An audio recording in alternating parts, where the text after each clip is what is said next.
Gara-gara sakit hati dipecat, seorang mantan penjaga rumah mewah di Menteng, Jakarta Pusat nekat menguras habis perabotan majikannya. Pelaku membawa mobil pick-up dan membawa sofa, kulkas, hingga lukisan senilai 600 juta rupiah.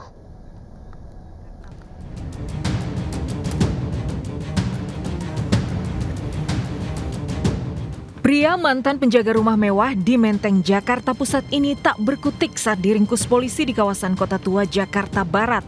Pelaku diamankan petugas Reskrim Polres Metro Menteng karena diduga menjadi dalang pencurian puluhan perabot rumah milik majikannya.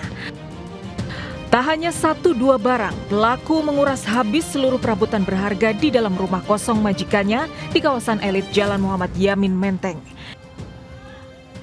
Dengan 2 mobil pick-up, pelaku membawa kabur sofa, kursi, meja, kulkas, hingga lukisan senilai total 600 juta rupiah. Aksi itu dilakukan bersama kedua temannya dan perabotan dijual ke 4 orang penadah. Diduga aksi nekat pelaku dipicu sakit hati usai dipecat sebagai penjaga rumah. Para tersangka dijerat pidana pencurian dengan ancaman hukuman 4 tahun penjara. Dari Jakarta, Rani Sanjaya, iNews melaporkan. Pemirsa, ratusan rumah di Kecamatan Jatinegara, Kabupaten Tegal, Jawa Tengah rusak ringan hingga berat akibat bencana tanah bergerak. Sebuah bangunan SMA bahkan ambruk.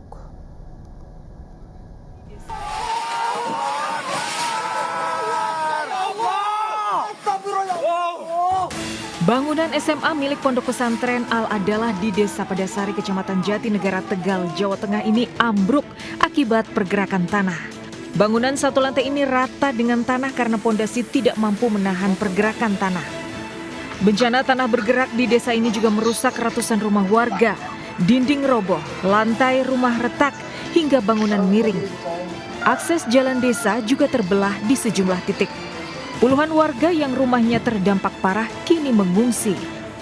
Sebelumnya desa di kawasan perbukitan ini juga sempat diterjang banjir bandang usai hujan deras cukup lama. Dari Tegal, Jawa Tengah, Unibar iNews melaporkan. Diduga terpisah dari rombongannya, seekor lumba-lumba terdampar di daratan hutan mangrove kawasan Pantai Kuricadi, Kabupaten Maros, Sulawesi Selatan. Warga sempat mengevakuasi hewan mamalia tersebut ke laut, namun lumba-lumba kembali terdorong ke tepi pantai dengan kondisi lemah.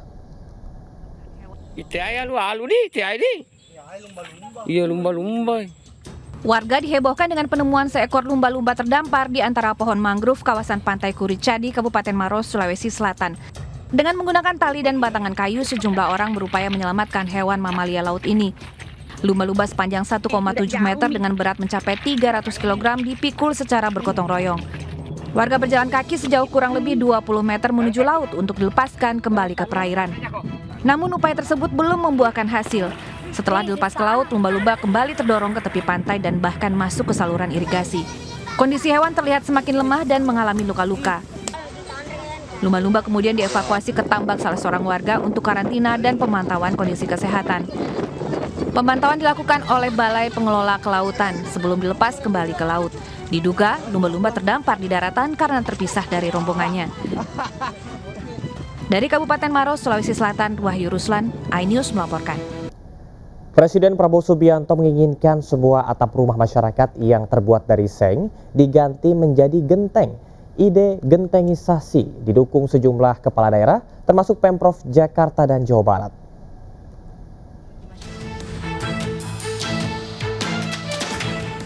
Selama beberapa dekade, jutaan masyarakat mengandalkan seng sebagai penutup atap rumah mereka. Harga yang relatif murah menjadi pilihan terutama bagi masyarakat menengah bawah. Namun kini, Presiden Prabowo Subianto punya keinginan besar. Prabowo ingin mengganti seluruh atap seng rumah masyarakat dengan genteng. Selain tidak indah, bahan seng cepat berkarat dan tidak ramah lingkungan. Program gentengisasi itu akan melibatkan Koperasi Merah Putih. Seng ini panas untuk penghuni. Seng ini juga berkarat. Jadi tidak mungkin Indonesia indah kalau semua genteng dari seng. Saya ingin semua atap Indonesia pakai genteng. Proyeknya adalah proyek gentengisasi seluruh Indonesia.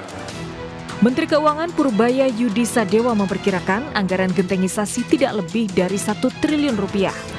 Opsinya bisa dialokasikan di dana cadangan APBN 2026 atau realokasi anggaran MBG dan kementerian atau lembaga. Sementara itu, Gubernur DKI Jakarta Pramono Anung menyatakan siap mengikuti arahan Presiden untuk mengganti atap rumah warga Jakarta dengan genteng secara bertahap. Arahan Bapak Presiden 1000% pasti saya jalankan, karena saya memang berkeinginan Jakarta akan menjadi lebih rapi, lebih bersih. Tidak hanya Jakarta, Gubernur Jawa Barat Deddy Mulyadi juga akan memasukkan wajib pakai genteng dalam spesifikasi izin mendirikan bangunan. Tim Liputan iNews melaporkan. Kita beralih ke informasi lain, pemirsa. Istri mantan Kapolri Hugeng Iman Santoso, Meriati Hugeng atau Eyang Mary, meninggal dunia di Rumah Sakit Polri Jakarta Timur Selasa siang. Eyang Mary wafat di usia 100 tahun setelah sempat menjalani perawatan medis.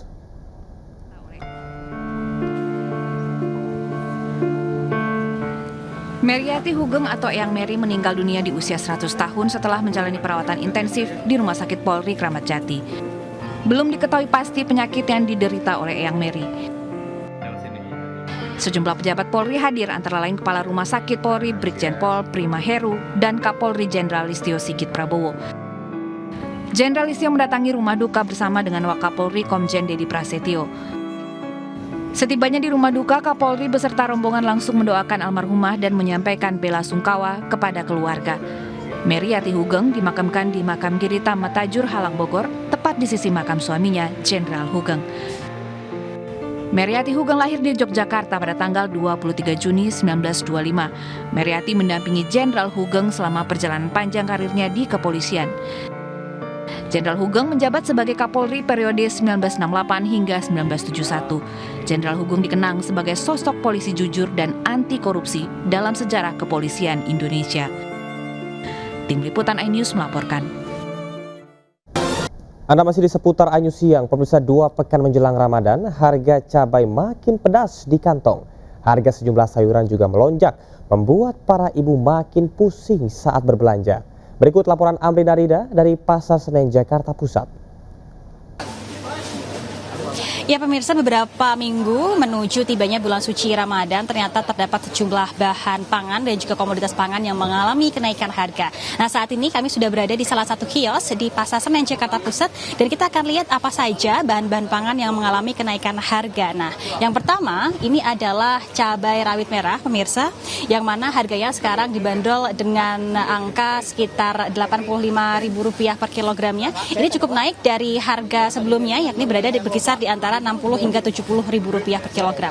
Nah, untuk di sampingnya ini juga masih ada jenis cabai, yang mana cabai merah panjang ini harganya pun juga mengalami kenaikan dari yang biasanya berada di angka sekitar Rp35.000, sekarang naik berada di angka Rp45.000 per kilogramnya. Nah, selain cabai, untuk komoditas lain yang mengalami kenaikan harga ini adalah bawang merah. Untuk harganya ini juga bervariasi, naik dari harga yang biasanya berada di angka sekitar Rp40-50.000 per kilogram, sekarang naik di angka sekitar Rp60.000 per kilogramnya.